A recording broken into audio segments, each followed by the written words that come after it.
Au nom du Père et du Fils et du Saint-Esprit, ainsi soit-il. Notre Père qui êtes aux cieux, que votre nom soit sanctifié, que votre règne arrive, que votre volonté soit faite sur la terre comme au ciel. Donnez-nous aujourd'hui notre pain de chaque jour. Pardonnez-nous nos offenses, comme nous pardonnons à ceux qui nous ont offensés. Et ne nous laissez pas succomber à la tentation, mais délivrez-nous du mal, ainsi soit-il. Saint Pie X, au nom du Père et du Fils et du Saint-Esprit, ainsi soit-il. Alors, nous sommes toujours dans le chapitre pour une éducation complète de l'être humain tout entier.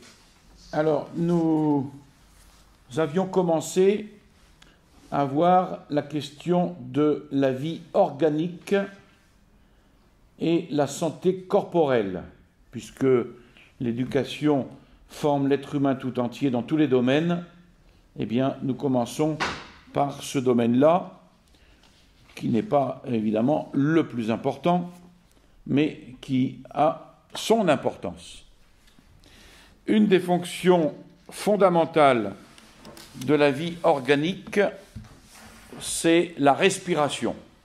Alors, je ne vais pas m'étendre dans tout un tas de détails qui peuvent être intéressants pour des parents, mais je vais me cantonner à avoir quelques traits généraux, au moins dans ce domaine-là. Donc, une des fonctions fondamentales de la vie organique, c'est la respiration. Donc, il faut favoriser tout ce qui concerne l'aération dans une maison, la vie en plein air, des jeux en plein air, des sports, etc. Une autre fonction fondamentale de la vie organique, c'est la nutrition, sachant que le développement corporel de l'enfant réclame une bonne hygiène alimentaire. Alors, d'après le manuel critique de biologie, auquel se réfère Jean Doja, dans son ouvrage, ce manuel de Jules Lefebvre nous dit que l'organisme humain a besoin de 6 catégories alimentaires, de substances alimentaires. D'abord, les hydrocarbonés.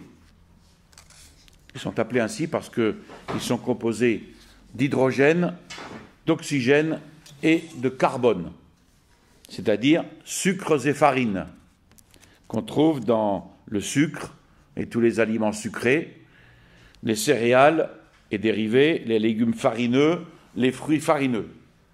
Ce sont des aliments qui fournissent directement aux muscles l'unique combustible qu'ils puissent utiliser, c'est-à-dire le glucose. Ce sont donc les aliments du travail musculaire dont tout le monde a besoin en quantité suffisante et dont on a besoin d'autant plus qu'on a plus d'efforts musculaires à fournir. Ensuite, il y a les graisses qui vont constituer les réserves de l'organisme, transformables le cas échéant en glucose, et dont on a surtout besoin quand il fait froid. Ensuite, il y a les albumines ou protéines, qui sont appelés aliments azotés, parce que, contrairement aux 2 catégories précédentes, ils contiennent de l'azote.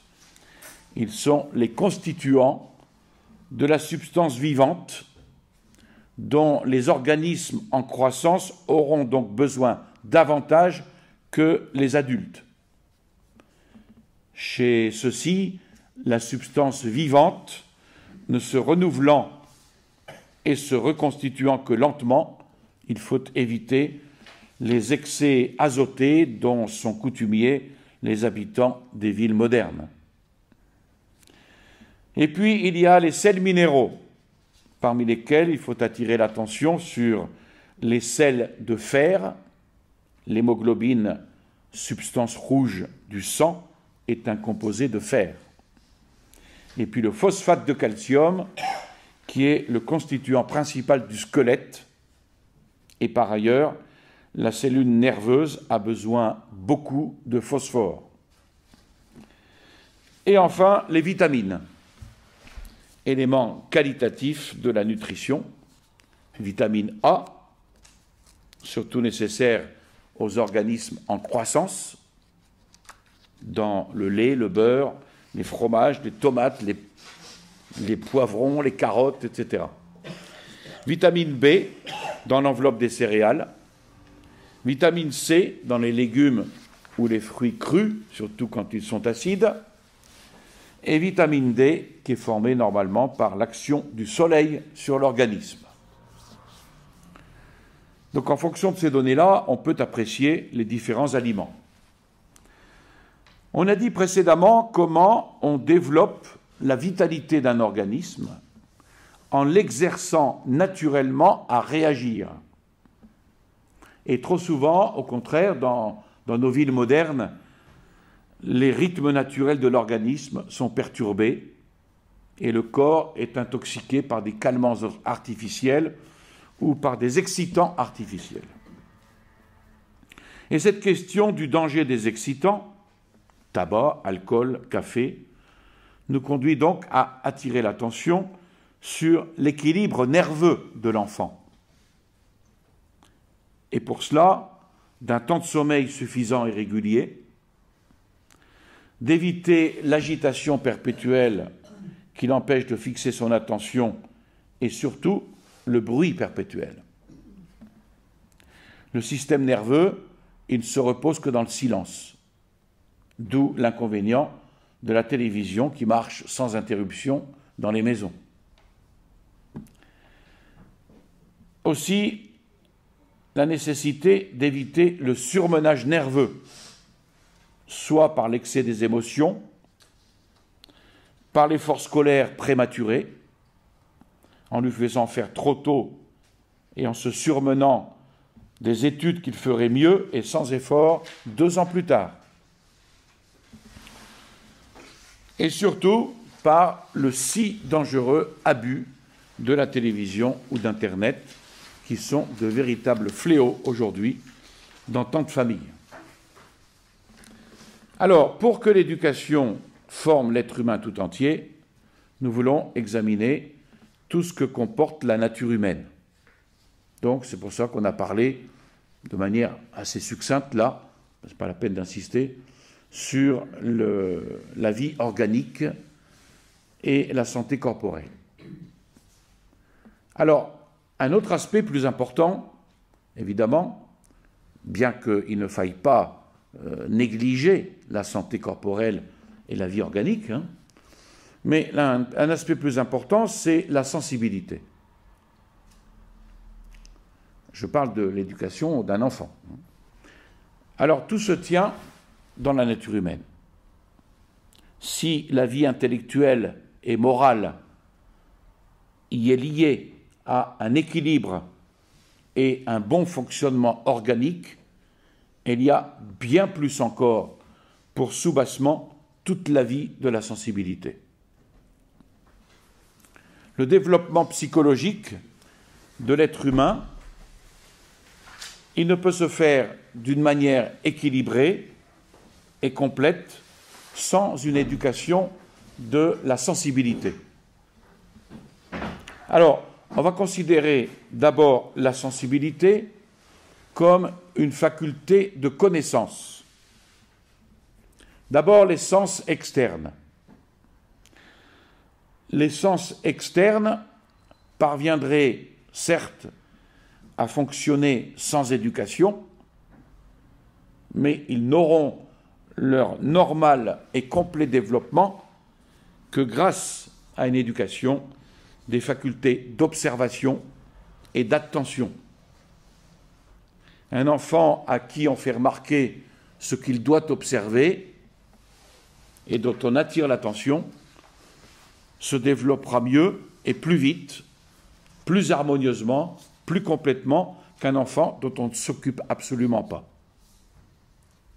Donc sans l'éducation, l'enfant est capable de voir et d'entendre,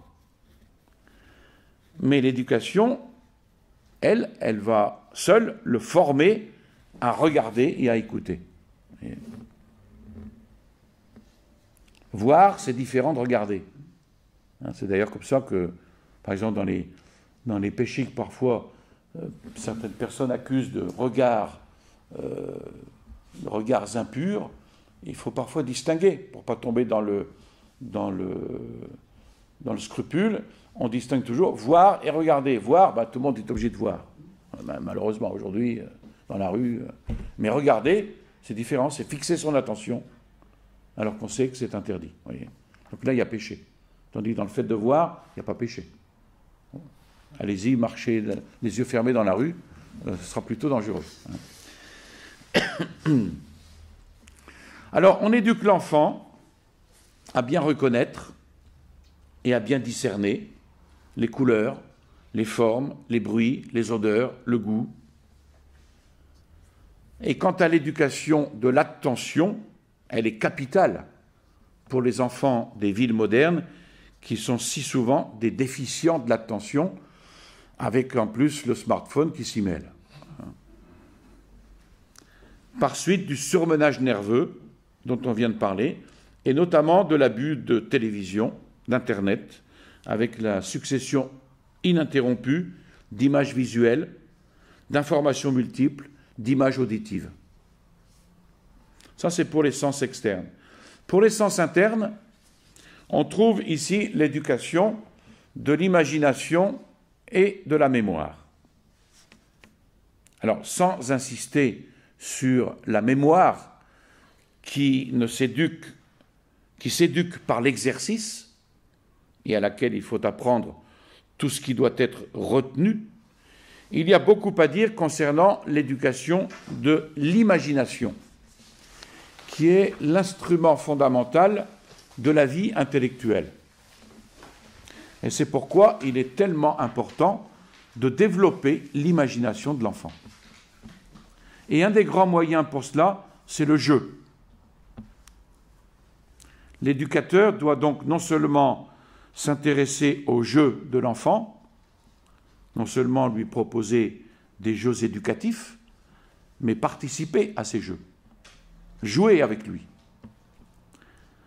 Un autre grand moyen, il est constitué par les histoires, par les récits. Et il est très important d'éviter toute intoxication de l'imagination de l'enfant. Et c'est très facile. Les images nocives vont demeurer en lui des éléments moteurs qui seront susceptibles de perturber sa psychologie. Et les procédés modernes d'exploration du contenu de l'inconscient ont bien montré que, bien avant l'âge dont l'enfant gardera un souvenir conscient, pénètrent en lui des images qui demeurent dans les profondeurs et qui demeurent dans les profondeurs inconscientes de sa psychologie et qui pourront y jouer, à son insu, un rôle moteur d'équilibre ou de trouble. D'où l'importance de faire très attention, dès le début de la vie, à ce que l'enfant voit, entend, ressent, même s'il ne doit en garder aucun souvenir conscient. Et si l'on n'a pas pu éviter que l'enfant assiste à quelque chose de nocif ou de perturbateur, il ne faut pas, sous prétexte de ne pas attirer son attention, laisser le poison pénétrer sans contrepoison. Il faut au contraire, par des attitudes ou des commentaires appropriés, former en lui des réactions intérieures et vivantes de défense. Certaines images pénètrent la psychologie de l'individu pendant les premières années de sa vie par l'action, souvent elle-même inconsciente, de son milieu de croissance et surtout des éducateurs. Des éducateurs pourris qui pourrissent la psychologie de l'enfant, ça, il y en a de plus en plus. Donc des intoxications précoces de l'imagination sont notamment fréquentes dans les trois domaines de la sensualité, de la terreur et de la cruauté. Donc il est important d'éviter un éveil précoce, et par là anormal et malsain, de la sensualité. soit par exemple par un excès de caresses, de baisers, je dis bien un excès. C'est le cas du petit garçon, par exemple, habitué à venir dans le lit de sa maman et se blottir contre elle. Ça, c'est pas normal. Ou soit par des attouchements qui peuvent être provoqués par des démangeaisons chez l'enfant. Il faut le savoir, d'où la nécessité pour le petit ou la petite de tenir les parties intimes dans une propreté parfaite, par exemple. Et puis, toute terreur est nocive à l'enfant. Après la sensualité, la terreur, par exemple, ne pas mettre brutalement dans le noir un enfant qui a peur du noir, mais l'y habituer progressivement en lui faisant d'abord explorer l'endroit bien éclairé pour qu'il puisse y constater l'absence de tout danger. De même, on ne va pas mettre brutalement nez à nez un enfant avec un chien, surtout un enfant qui a la terreur des chiens. Mais on va le faire s'en approcher, on lui fera voir que cet animal n'est pas dangereux. Et puis, tout ce qui est du domaine de la cruauté, qui peut éveiller chez l'enfant les pires tendances ou les pires instincts. Donc, il faudra faire attention, dans une famille, aux graves dangers des journaux illustrés, des livres d'images, des films, qui font pénétrer dans l'imagination de l'enfant des images de cupidité, de sensualité, de terreur et de cruauté. Maintenant, il faut considérer l'éducation des inclinations ou des tendances de la sensibilité. On est toujours dans le domaine ici de l'éducation de la sensibilité. D'abord, la sensibilité externe. Il s'agit ici des réflexes, de l'éducation des réflexes et des habitudes, donc des gestes et des attitudes. C'est donc à l'éducation qu'il appartient de former tout un ensemble de réflexes indispensables à la vie humaine et notamment à la vie dans une société civilisée, qui doivent devenir des réactions spontanées et fondamentales de l'être humain pendant toute sa vie. Donc c'est à l'éducation qu'il appartient de faire acquérir l'automatisme de toutes les habitudes nécessaires à la vie et dont un grand nombre sont des capacités ou des aptitudes indispensables. Un grand nombre d'arts, de techniques, de métiers, de sports, de jeux, qui supposent tout un ensemble d'habitudes qui sont passées à l'état de véritable automatisme et dont l'enfant comprendra plus tard la nécessité. C'est aussi à l'éducation qu'il appartient de faire acquérir les attitudes et les gestes fondamentaux de la vie. Et il faut ajouter que dans ce domaine, plus l'enfant acquérera tôt, plus il aura de facilité à acquérir et il acquérera sans effort. Par exemple, plus il apprend tôt à nager, à monter à cheval, à aller en bicyclette, eh bien plus il apprendra rapidement, aisément et sans fatigue. Parmi les gestes et les habitudes et les gestes fondamentaux, il y a aussi le langage, qui sera un instrument essentiel de la vie intellectuelle. La langue maternelle s'acquiert sans peine et sans effort, tandis que plus tard, eh bien, on aura beaucoup plus de mal pour apprendre une autre langue. Quant à la sensibilité interne, c'est tout l'immense domaine de l'éducation des sentiments. Donc former les bons sentiments, éliminer les mauvais sentiments et constituer par là les soubassements affectifs de la vie morale. Alors on a déjà signalé à propos de l'imagination combien il était important d'éviter l'écueil précoce de la sensualité, les émotions de terreur et les sentiments de cruauté. L'éducation doit accorder une grande attention aux relations affectives de l'enfant avec son entourage, qui ont une grande importance pour un développement psychologique normal, pour ne pas en faire plus tard un déséquilibré. Le fondement, ce sont les relations affectives avec les parents. Il n'y a de développement normal de l'enfant que s'il se sent et il se sait aimé, non pas seulement par sa mère, mais aussi par son père.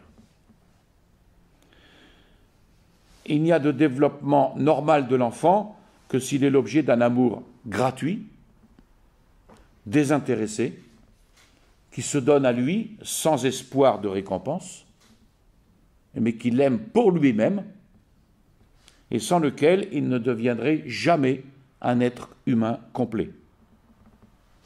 Et c'est en réponse à un tel amour que l'enfant est lui-même appelé et formé à aimer à son tour. Et l'enfant, il acceptera les exigences les plus dures, y compris les punitions, s'il sait qu'elles sont l'œuvre de l'amour des parents pour cet enfant, d'un amour sévère et exigeant, parce qu'il s'exerce pour son bien et parce qu'il veut pour lui la plus grande perfection. Alors, on a montré comment l'amour commun des parents pour l'enfant, qui est leur œuvre commune, en laquelle ils ne font plus qu'un, est le fruit de l'amour réciproque des parents. C'est pour ça que toute division entre les parents, les disputes, etc., toute faille dans leur amour, surtout s'il est exercé devant l'enfant, il va introduire une perturbation dans les relations affectives avec l'enfant. Et par là, d'inévitables perturbations dans le développement psychologique de l'enfant. L'enfant souffre de frustration affective dès qu'il ne se sent pas aimé dans l'unité, c'est-à-dire par un amour que ses parents lui portent ensemble, d'un même et commun élan, où ils ne font qu'un. Alors on pourra objecter la question du veuvage, par exemple. Le veuvage ne sera pas un obstacle si l'enfant est éduqué dans le souvenir aimant et le culte du défunt ou de la défunte. Mais la séparation, le divorce, la maternité hors mariage, les disputes ou désaccords dans le mariage, tout cela constitue un obstacle grave pour l'éducation, pour l'équilibre psychologique de l'enfant.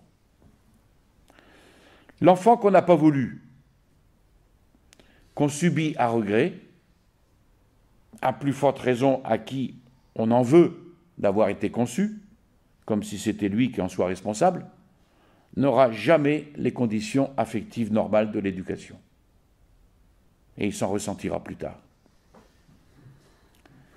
Les relations affectives avec les parents doivent avoir pour effet normal les relations affectives entre frères et sœurs, qui sont fruits du même amour réciproque entre les parents, qui sont objets du même commun amour des parents pour tous leurs enfants, sans différence entre eux. C'est pour ça qu'il y a aussi un grave désordre à éviter dans toute jalousie entre frères et sœurs. Mais il ne faut donc rien faire qui puisse provoquer cette jalousie. En particulier, il ne faut pas, de l'arrivée d'un petit frère ou d'une petite sœur, déplacer vers le nouveau venu toute l'affection et toute l'attention de la famille, au point que l'aîné se sente abandonné et frustré. Il ne faut pas non plus que l'enfant qui grandit se sentent moins aimés parce qu'on est, comme il le faut, plus exigeant avec lui.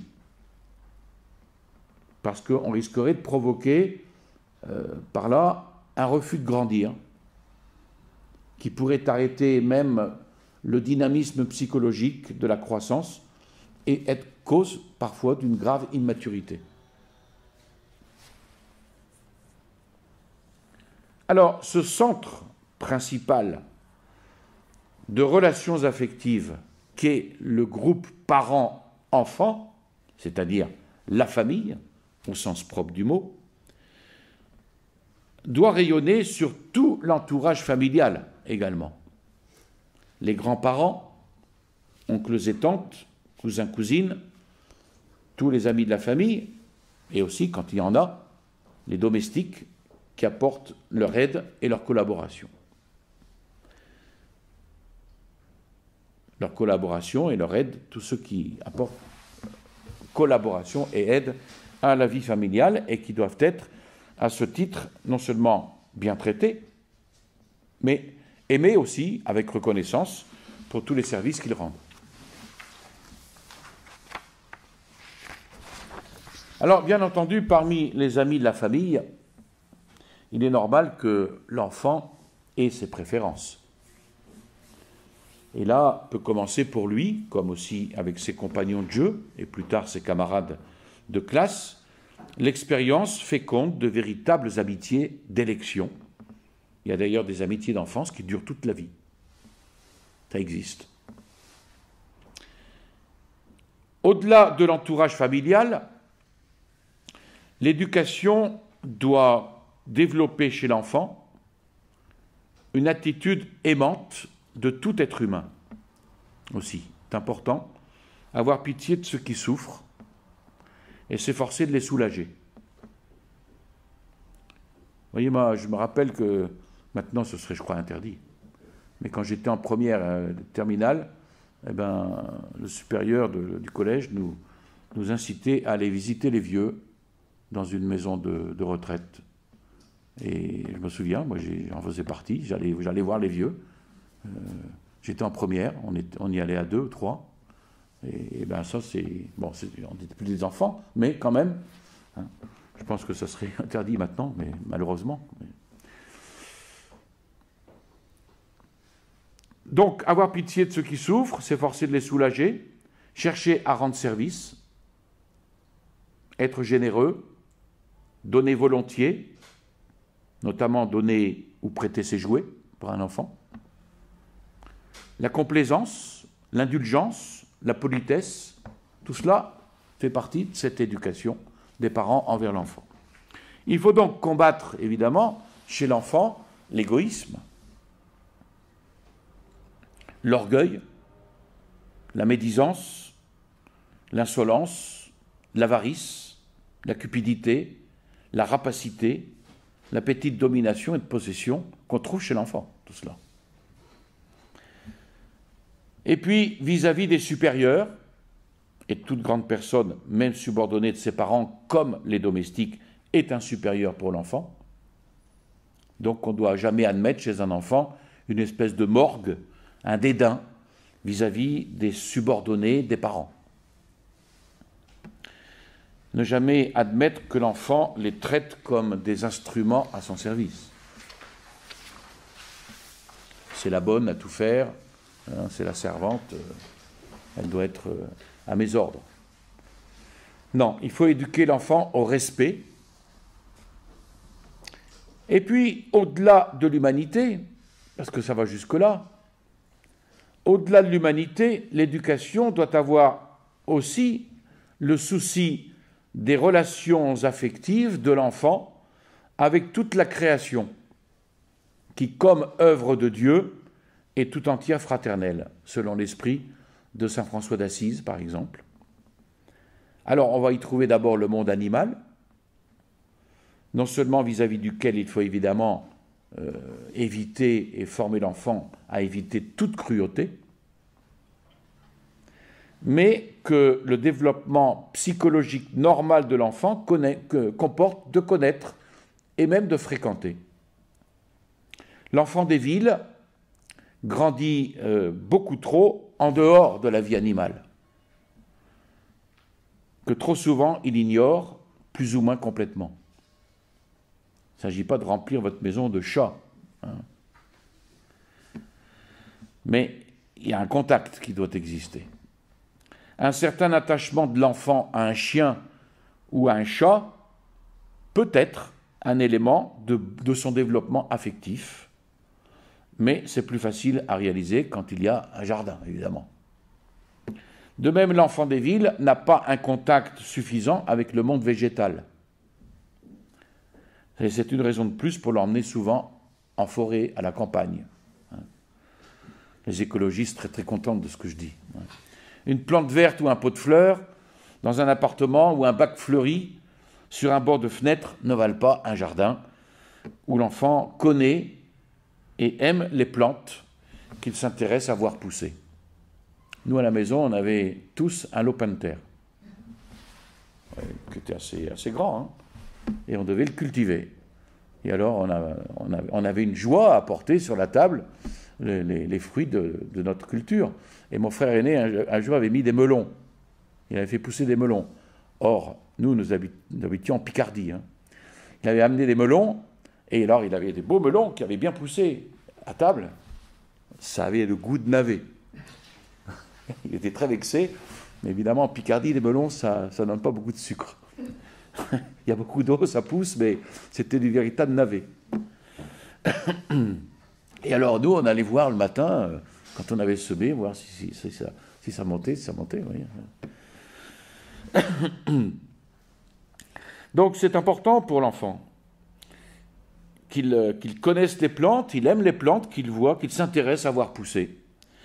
Et puis, il y a les objets inanimés, vis-à-vis desquels il faut éduquer l'enfant aussi à être soigneux dans une maison, à avoir soin des meubles, de la vaisselle, de ses vêtements,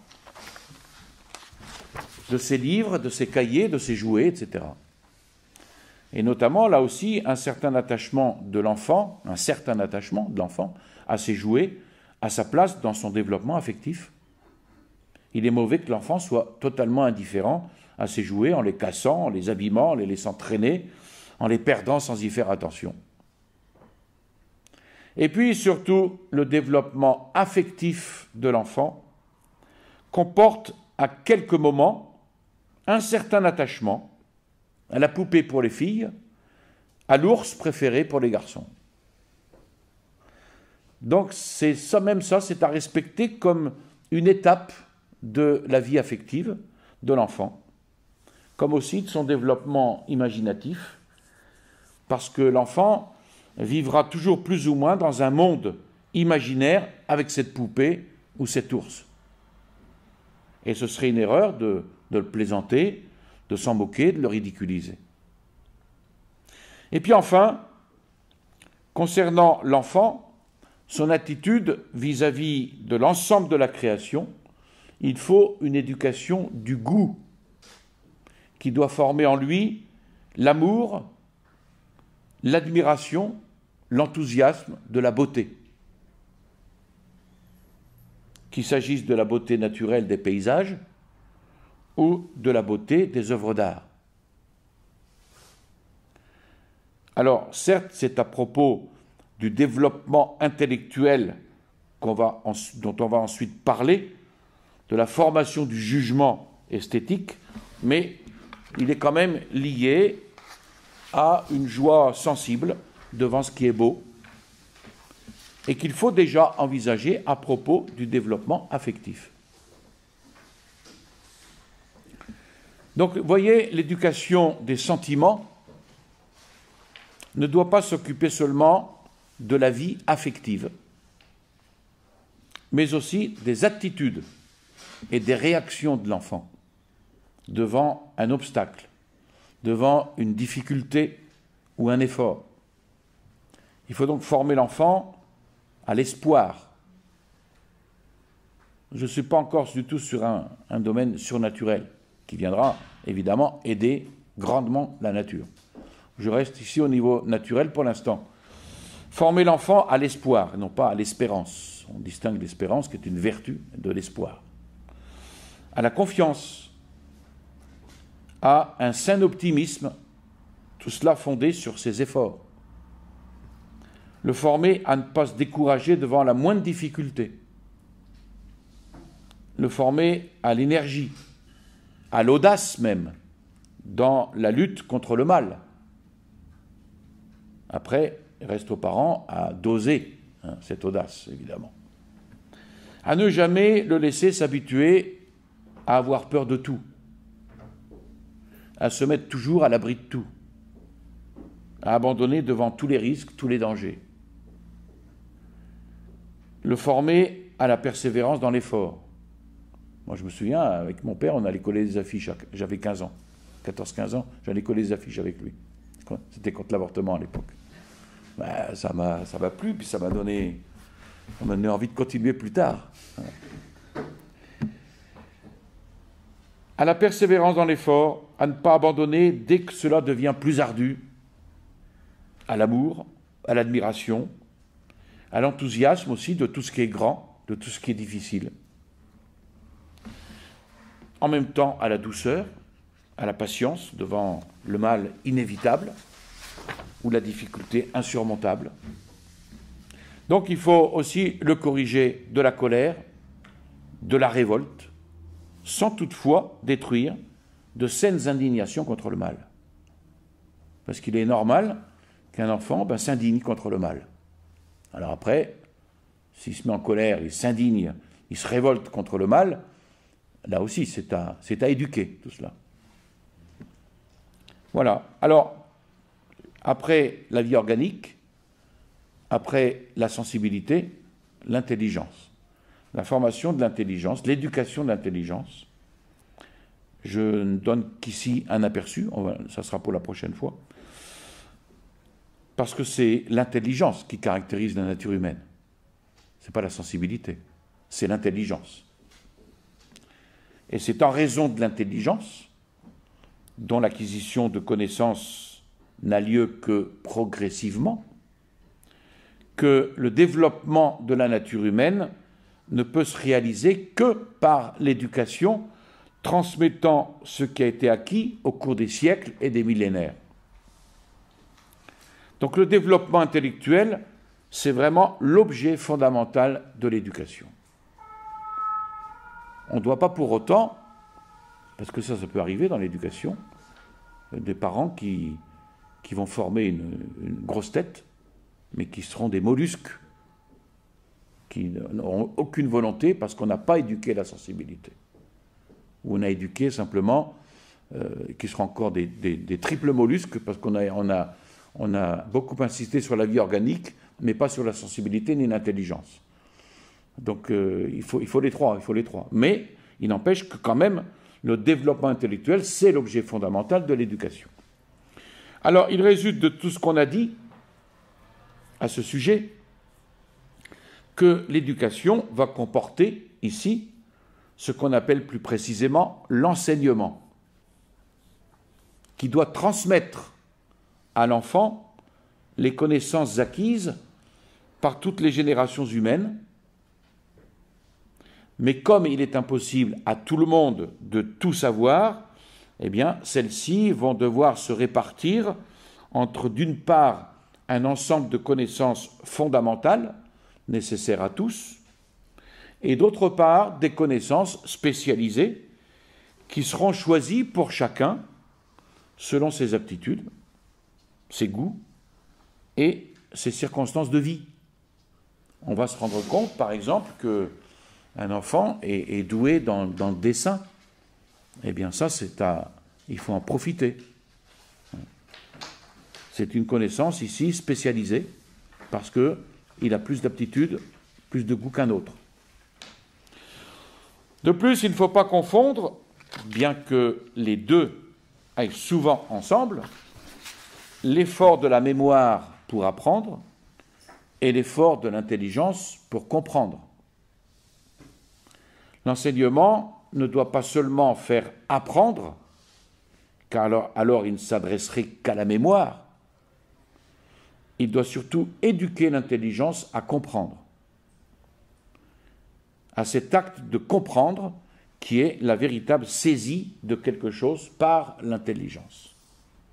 Celui qui a seulement appris se souvient, celui qui a seulement appris se souvient, celui qui a compris, même s'il ne se souvient pas, il retrouve tout par un acte vivant de son intelligence.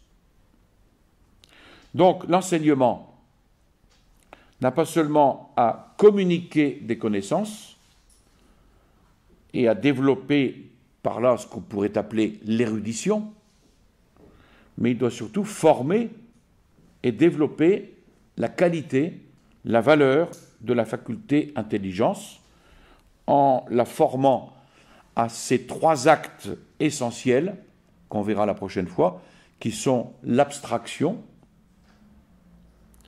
le jugement et le raisonnement.